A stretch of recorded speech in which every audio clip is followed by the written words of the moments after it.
वालेकुम जी। मैं जज़री steel private limited जो पाकिस्तान की पहली और पायनियर स्पेस फ्रेम कंपनी है, उसका सीईओ राना खादिम हुसैन बात कर रहा हूँ, आपसे मुखातब हूँ। तो ये Jazri steel private limited company steel structures manufacture करती है पाकिस्तान में, और हमारी जो स्पेशलाइजेशन है पाकिस्तान में वो स्पेस फ्रेम स्ट्रक्चर है, क्योंकि पाकिस्तान में इससे पहले स्पेस फ्रेम स्ट्रक्चर्स नहीं बनते थे और जो भी आते थे वो पाकिस्तान में इंपोर्ट किए जाते थे, चाइना से, इटली से, फ्रांस से। ठीक है, तो इसको हमने 2017 में स्टार्ट किया। स्पेस फ्रेम स्ट्रक्चर्स एक स्ट्रक्चर सिस्टम है जो 3D मॉड्यूल्स ट्रसेस सिस्टम के ऊपर बेस करता है। इन हाउस हमारे पास इसकी डिज़ाइन फैसिलिटी है।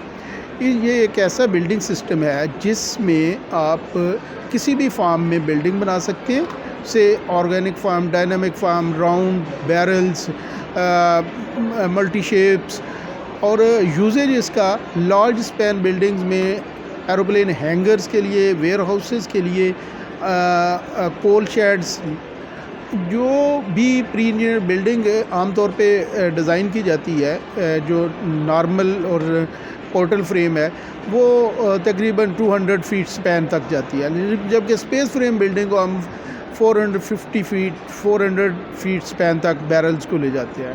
फिर डोम्स बनाने की ये वाहिद कंपनी है जज़री स्टील पाकिस्तान में, जो लार्ज स्पैन डोम्स, जिसमें 100 फीट से 200 फीट डाया, अभी हमने बहरिया लाहौर में 200 feet dia, 130 feet height round dome बनाया है।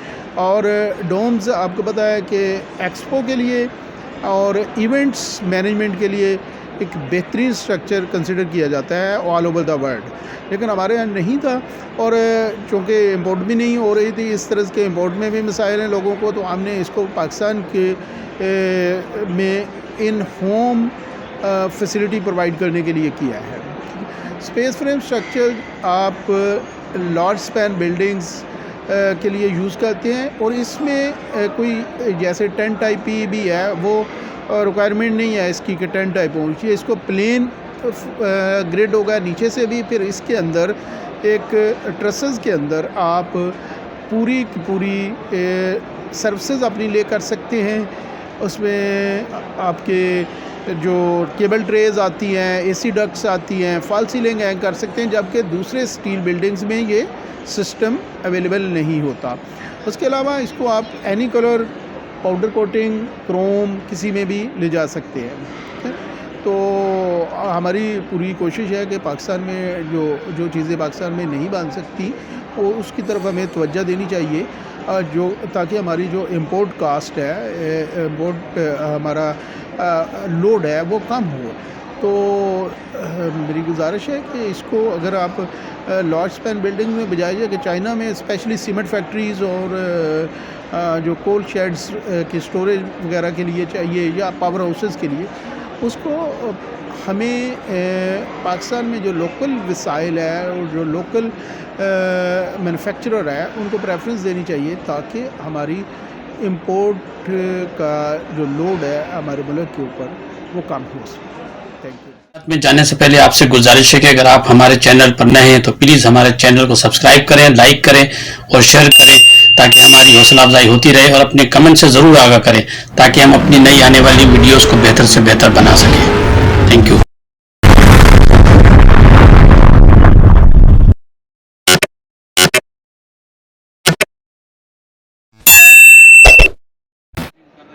उसके बाद आपने बताया कि लार्ज स्केल पे अगर हो तो हम चाइना से भी मतलब कर रहे हैं, तो थोड़ा इस हवाले से बताएं कि टोटल यहाँ पे मैन्युफैक्चरिंग कर रहे हैं, या कुछ आप रॉ मटेरियल या कुछ फार्म माल जो है वो चाइना से भी मंगा रहे हैं? हमारा basic raw material steel pipe है, जो कि हम पाकिस्तान से ही ले रहे हैं, पाकिस्तान फैक्ट्रीज से ही ले रहे हैं। उसके बाद इंजीनियरिंग कंपोनेंट है, ये हाई प्रिसीजन इंजीनियरिंग होती है। इसमें जो नोड ड्रिलिंग है और जो इसकी एंगल कैलकुलेशन है, वो हाई प्रिसीजन CNC मशीन्स के हैं। वो हमारे इन होम, हमारी फैक्ट्री में ही सारी मैन्युफैक्चरिंग होती है और ड्रिलिंग होती है। चाइना के लिए मैंने ये कहा था कि अगर लार्ज स्केल्स बियॉन्ड, देखिए हमारी एक फैक्ट्री की एक प्रोडक्शन लिमिट है, अगर उस प्रोडक्शन लिमिट से हमें कोई बड़े डिमांड आती है तो फिर हमारे चाइनीज़ पार्टनर हैं जो भी इसी बिज़नेस में हैं और फिर हम उनके साथ कोलैबोरेट करते हैं। ठीक, तो मोस्टली इस वक्त जो रिक्वायरमेंट हमारी पाकिस्तान में इस वक्त है उसके लिए हमारी कैपेसिटी काफ़ी है, लेकिन अगर कोई बड़ा प्रोजेक्ट आता है और बहुत शॉर्ट टाइम में डिलीवर करना है तो देन हम चाइना से कोलैबोरेट करेंगे। सर आपका कराची में भी कोई ऑफिस है या आप इस्लामाबाद? ऑलरेडी कराची में प्रोजेक्ट्स कर चुके हैं और इस वक्त भी कराची में एयरपोर्ट के ऊपर रॉयल एयरपोर्ट सर्विसेज का प्रोजेक्ट हमारे पास है, वो हम कर रहे हैं। कराची में PEC PIA के प्रोजेक्ट हमने किए हैं। कराची में हमारा एज सच कोई ऑफिस इस्टेब्लिश नहीं किया जो कि हम जल्द कर लें, क्योंकि इस वक्त ये ज़्यादा डिपेंड करता होता है कि आपकी मैन्युफैक्चरिंग कहाँ हो रही है। मैन्युफैक्चरिंग हमारी ज़ाहिर है कि हर जगह तो फैक्ट्री नहीं बनाई जा सकती, 2 हैं, एक हत्तार में या एक फैसलाबाद में है।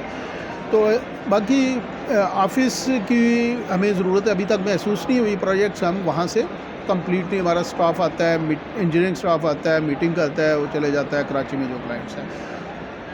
अच्छा सर, दूसरा जो अभी एक और भी चल रहा है जो मलेशिया में काफ़ी लोग आए हुए LGS के हवाले से, तो LGS और ये जो आपकी जो प्रोडक्ट है स्टील के हवाले से, तो उसका उस तरफ भी लोगों को काफ़ी रुझान जा रहा है LGS की तरफ भी, जो सीमेंट और कंक्रीट के को लोगों ने ज़रा गुड बाय कह के और अब इस तरफ आ रहे हैं, तो इसमें और उसमें कुछ फ़र्क है? इस जो सिस्टम है वो स्मॉल बिल्डिंग्स के लिए काम आता है। अच्छा, लाइट गेज स्ट्रक्चर्स उनको कहते हैं। वो आप ऑफिसेज, छोटे बिल्डिंग्स, हाउसेस में जाते हैं। लेकिन ये जो हमारा स्पेस फ्रेम बिल्डिंग सिस्टम है, ये लार्ज स्केल, लार्ज स्पैन की बिल्डिंग्स के लिए ज़्यादा सूटेबल है। अब इंडस्ट्रियल बिल्डिंग्स, टेक्सटाइल बिल्डिंग्स और warehouses, large span hangars, aeroplane hangars, तो उसकी अपनी एक अफादियत है छोटे स्ट्रक्चर्स के लिए, छोटी बिल्डिंग्स के लिए। ये लार्ज स्पैन बिल्डिंग्स के लिए यूज़ किया जाता है। अच्छा दूसरा राना साहब, अभी आप देखें कि जो इंपोर्ट में जो मसाइल हुए डॉलर की वजह से, LCs नहीं खुल रही थी, उसकी वजह से काफ़ी लोग लोकल मैन्युफैक्चरिंग की तरफ रुझान हुआ है लोगों का, और काफ़ी लोग इस तरफ आ रहे हैं और कस्टमर तो आ ही रहे हैं लोकल मैन्युफैक्चरिंग प्रोडक्ट की तरफ। दूसरी जो कंपनी है वो भी लोकल मैन्युफैक्चरिंग का काम उन्होंने शुरू कर दिया है। इस हवाले से क्या कहना चाहेंगे? कुछ इसमें आप देख रहे हैं कि कुछ ये बहुत अच्छी बात है, बहुत अच्छी बात है, लेकिन चीज़ एक है कि हमें मेंटेन करने हैं स्टैंडर्ड्स। हम लोकल में आ रहे हैं लेकिन हमें हर मैन्युफैक्चरर को स्टैंडर्ड्स मेंटेन करने चाहिए। इंटरनेशनल लेवल का ठीक है, अगर हम इंटरनेशनल स्टैंडर्ड्स को मीट नहीं करेंगे तो हम एक क्लास को तो शायद लोकल मैन्युफैक्चरिंग में हम सर्विसेज प्रोवाइड कर सकें, मटेरियल प्रोवाइड कर सकें, लेकिन अगर हमें अच्छी क्वालिटी में जाने के लिए फिर हमारे जो क्लाइंट्स हैं उनको या पाकिस्तान में जो रिक्वायरमेंट्स हैं उनको मीट करने के लिए बाहर जाना पड़ता है, तो एक सर्टेन लेवल तक तो हम उस बोझ को कम कर लिया इंपोर्ट को, लेकिन फुली करने के लिए हमें स्टैंडर्डाइज करना चाहिए। बल्कि हम जजरी स्टील तो इस लेवल के स्टैंडर्ड मेंटेन कर रही है कि अल्हम्दुलिल्लाह हम इसको पाकिस्तान में इंपोर्ट तो हम का रास्ता तो रोक ही रही है, हम एक्सपोर्ट की तरफ लेके जा रहे हैं। इसकी स्पेस फ्रेम इस वक्त सऊदी अरेबिया में, गल्फ़ में, अफ्रीका में बहुत ज़्यादा लगाया जा रहा है जो दूसरे मुल्कों से इंपोर्ट होके आ रहा है, और हम अपने स्टैंडर्ड्स को इस हद तक रखा है कि हमारी प्रोडक्शन कैपेसिटी हम इंक्रीज़ कर रहे हैं। अभी सेकंड यूनिट हम फैसलाबाद में लगा रहे हैं प्रोडक्शन का।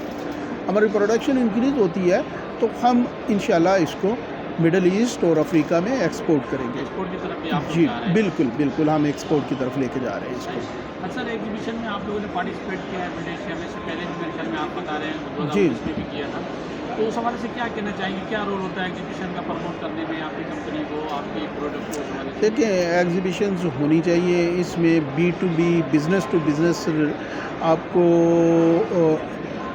पार्टीज़ मिलती हैं, उनके साथ आप बिज़नेस टू बिज़नेस चलते हैं। फिर एक प्लेटफार्म पे हम बहुत सारी चीज़ों का हमें पता होने के बावजूद हम इग्नोर कर चुके होते हैं। तो एक प्लेटफार्म पे जब विज़िटर आता है और वो सारी चीज़ें उसको अवेलेबल होती हैं तो उसके लिए आसानी पैदा होती है कि चीज़ों को डिसाइड करने के लिए।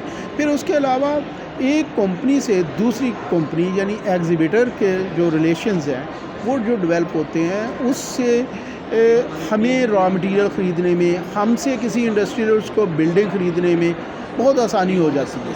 ठीक है, तो एग्जीबिशंस बिल्कुल होनी चाहिए किसी भी इंडस्ट्री के लिए, किसी भी मुल्क की ग्रोथ के लिए इंडस्ट्री बहुत ज़रूरी है और इंडस्ट्री के लिए एग्जीबिशन बहुत ज़रूरी है। अच्छा, अभी इसके रेस्पॉन्स के हवाले से क्या कहेंगे? आपके कुछ कॉन्टेक्ट हुए हैं, कुछ रिश्ते आपको मिला है एग्जीबिशन से, कुछ सीरियस कॉर्पोरेट सेक्टर के लोग आए? जी बिल्कुल, कॉर्पोरेट सेक्टर के लोग आए हैं और अल्हम्दुलिल्लाह अच्छा रिस्पांस है, विजिटर्स काफ़ी हैं। गो के इस वक्त मुल्क में आपको पता है बिज़नेस की सिचुएशन, इकनॉमिक रिवाइवल उस तरह नहीं है जिस तरह भी कहा भी जा रहा है, लेकिन ऐसे है नहीं। लेकिन इसके बावजूद लोग पोटेंशियल को मद्देनज़र रखते हुए ज़रूर विज़िट करते हैं कि बेहतरी की तरफ उम्मीद है, और जब बेहतरी होगी तो लोगों को डेफिनेटली ज़रूरत पड़ेगी। तो लोग अपनी इंफॉर्मेशन का, अपने कॉन्टैक्ट्स का, अपनी प्रोडक्ट्स के लिए पोटेंशियल की वजह से भी एक्सपो में आ रहे हैं।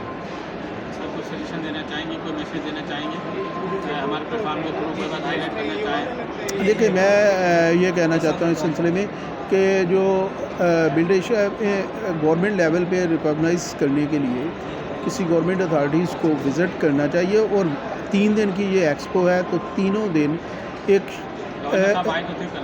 आए थे, लेकिन उन्होंने बड़े यूएई वगैरह लेकिन कॉन्सुलेट थे वहाँ पे, उन्होंने उनको बुलाया था बिजनेस। हाँ, लेकिन फर्स्ट डे था, आज सेकंड डे का कोई शेड्यूल होना चाहिए, थर्ड डे का शेड्यूल होना चाहिए।